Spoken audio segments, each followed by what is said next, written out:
5 अक्टूबर यानी आज पश्चिम बंगाल के पूर्व मेदिनीपुर में लगातार बारिश के कारण बगुई और केलागई नदियां उफान पर है। इसके कारण पूर्व मेदिनीपुर के पताशपुर में बाढ़ जैसी स्थिति देखी गई। कई लोग अपने घर छोड़कर सुरक्षित इलाकों में चले गए। पूर्व मेदिनीपुर प्रशासन ने स्थानीय लोगों के लिए एक राहत शिविर भी स्थापित किया है।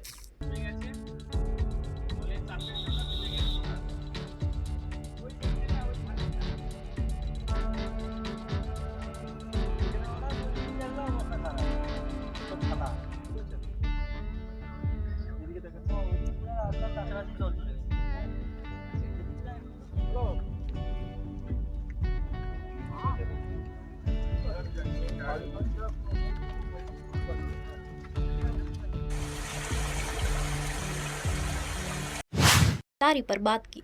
उन्होंने कहा कि आम आदमी पार्टी न्याय के लिए लड़ती रहेगी और देश के संविधान को बीजेपी और ईडी से बचाएगी। उन्होंने यह भी कहा कि उनकी गिरफ्तारी के खिलाफ विरोध प्रदर्शन जारी रहेगा।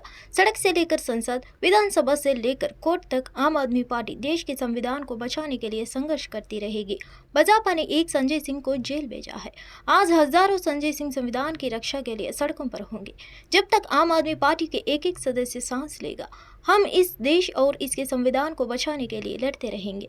दिल्ली की मंत्री अतिशी ने कहा, हम बीजेपी या ईडी, सीबीआई या यहाँ तक कि जेल जाने से नहीं डरते। आम आदमी पार्टी को भी पार्टी बनाया जाएगा इस मामले में। 15 महीने बाद 500 ऑफिसर्स लगाने के बाद आज ईडी कह रही है कि हम आम आदमी पार्टी को भी बनाएंगे अक्यूज्ड। इसका क्या मतलब है? इसका मतलब यह है मनीष सिसोदिया जी के खिलाफ कुछ नहीं मिला। इसका मतलब यह उन्हें पता है कि संजय सिंह के खिलाफ भी कुछ नहीं है, तो इसलिए एक नया शगुफा छोड़ रहे हैं। फिर कुछ महीने इन्वेस्टिगेशन करेंगे, फिर कहेंगे वहां पर भी कुछ नहीं मिला। लेकिन आज के दिन में भारतीय जनता पार्टी को अपने विपक्षियों को जेल में डालने के लिए कोई सबूत थोड़ी चाहिए। जर्नलिस्ट के घर पे रेड करने के लिए कोई सबूत थोड़ी चाहिए। सांसदों को घसीटने के लिए कोई कारण थोड़ी चाहिए। ये भारतीय जनता पार्टी की तानाशाही है, संविधान को खत्म करने की कोशिश है, अपने भ्रष्टाचार को छुपाने की कोशिश है, जिसकी वजह से ये विपक्ष पे सारा हमला। आप सांसद संदीप पाठक ने आप सांसद संजय सिंह की गिरफ्तारी तक केंद्र सरकार की आलोचना की और कहा कि उन्होंने हजारों स्थानों पर छापे मारे और लोगों पर अत्याचार किया। उन्होंने कहा कि भाजपा जानती है कि वो आपके ईमानदारी और कानूनी तौर पर नहीं हरा सकता है। यह परीक्षा का समय है, आप मजबूत होकर उभरेगी। यह 15 महीने से चल रहा है। उन्होंने हजारों स्थानों पर छापे मारे और लोगों पर अत्याचार किया। कुछ भी सामने नहीं आया है और कुछ भी सामने नहीं आएगा। उन्होंने एक आप नेता को एक मामले में गिरफ्तार किया है। जिस नीति से सरकार को फायदा हुआ, वे ऐसा क्यों कर रहे हैं? आपके गठन के बाद दिल्ली और पंजाब भाजपा के हाथ से निकल गए।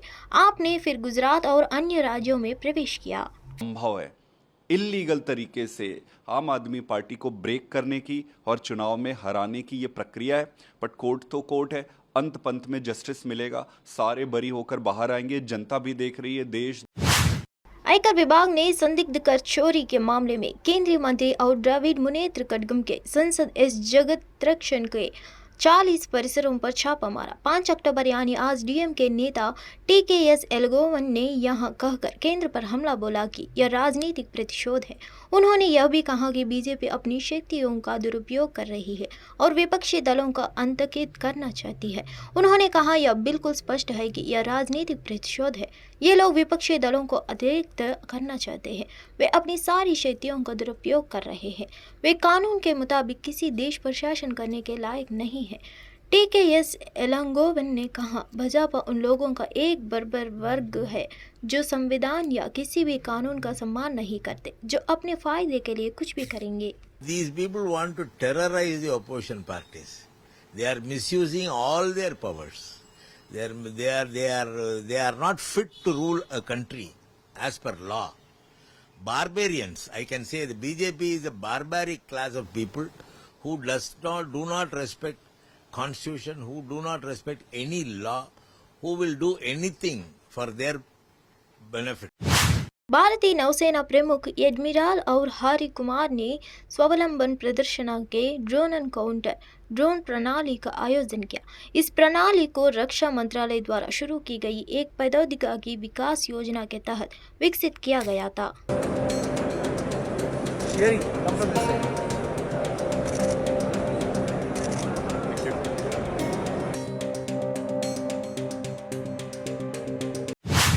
कथित शराब घोटाले के सिलसिले में प्रवर्तन निदेशालय द्वारा अपने राज्यसभा नेता संजय सिंह की गिरफ्तारी पर 5 अक्टूबर यानी आज राष्ट्रीय राजधानी में आप द्वारा किए जा रहे विरोध प्रदर्शन पर मीडिया के सवालों का जवाब देते हुए विशेष सीपी कानून और व्यवस्था दीपेंद्र पाठक ने कहा कि पुलिस कानून एवं व्यवस्था की स्थिति बनाए रखने के लिए स्थान पर उन्होंने कहा यह आम आदमी पार्टी का विरोध प्रदर्शन है। भीड़ धीरे धीरे इकट्ठा हो रही है। पेशेवर तरीके से कानून व्यवस्था बनाए रखने के लिए पुलिस यहां मौजूद है। हम आयोजकों के साथ संपर्क में हैं। हम सुनिश्चित करेंगे कि कानून व्यवस्था बनी रहे। हम प्रदर्शनकारियों को रोकने की कोशिश करेंगे और इसको एक अच्छे तरीके से इसे हम लोग अंजाम देंगे।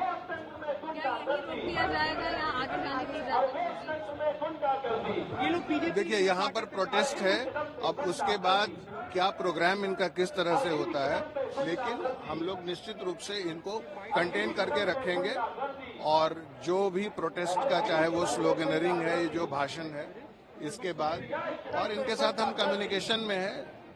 मैं ये कहूँगा बॉटम लाइन ये है कि जो कानून व्यवस्था है उसको हम ठीक से मुकम्मल तरीके से कंटेन करके रखेंगे। पश्चिम बंगाल बीजेपी नेता राहुल सिन्हा ने दिल्ली में विरोध प्रदर्शन को लेकर तृणमूल कांग्रेस पर जमकर निशाना साधा। राहुल सिन्हा ने कहा टीएमसी के हाथ में कुछ नहीं है, उनकी प्रतिष्ठा अब खराब हो गई है, वे अपनी प्रतिष्ठा बदलने की कोशिश कर रहे हैं। उनका युवराज अब रडार पर है, उनके कई नेता जेल में हैं, वे क्या करेंगे? जनता का ध्यान भटकाने के लिए टीएमसी मनरेगा के बारे में बोल रही है। हम मांग करते हैं कि मनरेगा मामले की जांच सीबीआई से कराई जाए। टीएमसी नेता नई दिल्ली में केंद्र सरकार के खिलाफ विरोध प्रदर्शन कर रहे हैं और मनरेगा और अन्य योजनाओं के लिए फंड की मांग कर रहे हैं। तोड़ने के लिए ही तृणमूल कांग्रेस ने ये मनरेगा कर रहा है, लेकिन वही पर भी तो चोरी है। हम तो मांग कर रहे हैं जो ये मनरेगा का जो सारे मसला है इसको लेके सीबीआई इंक्वायरी होना चाहिए। सीबीआई इंक्वायरी होगा तो 100 दिन का काम का रुपया खाने का कारण तृणमूल का भी बहुत नेता लोगों को जेल हो। गृह मंत्री अमित शाह ने 5 अक्टूबर को दिल्ली में तीसरे आतंकवाद विरोधी सम्मेलन 2023 के उद्घाटन सत्र में भाग लिया।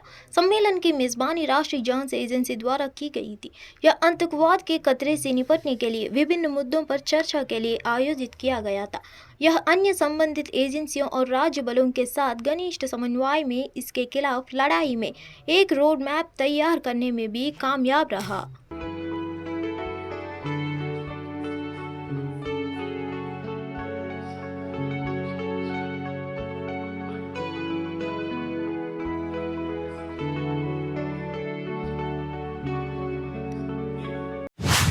नेशनल कॉन्फ्रेंस प्रमुख फारूक अब्दुल्ला ने 5 अक्टूबर यानी आज आप सांसद संजय सिंह की गिरफ्तारी पर प्रतिक्रिया दी।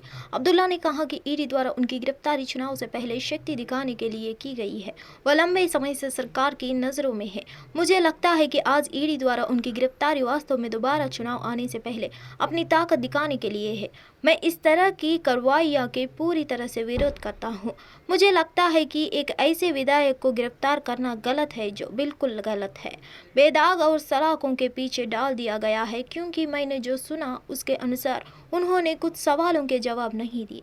आप सवालों का जवाब ना देने पर किसी व्यक्ति को गिरफ्तार नहीं कर सकते। अगर आपके पास उसके खिलाफ कुछ है तो उसे अदालत में ले जाए, फारूक अब्दुल्ला ने कहा। Now let the reports come. Poor education minister is already in the jail. How long will this continue? It's a democratic country. Everyone has the rights. For God's sake, don't use those actions which tomorrow will inflict on you. You're not going to be in power every day. One day it's going to hit you. Think of that day.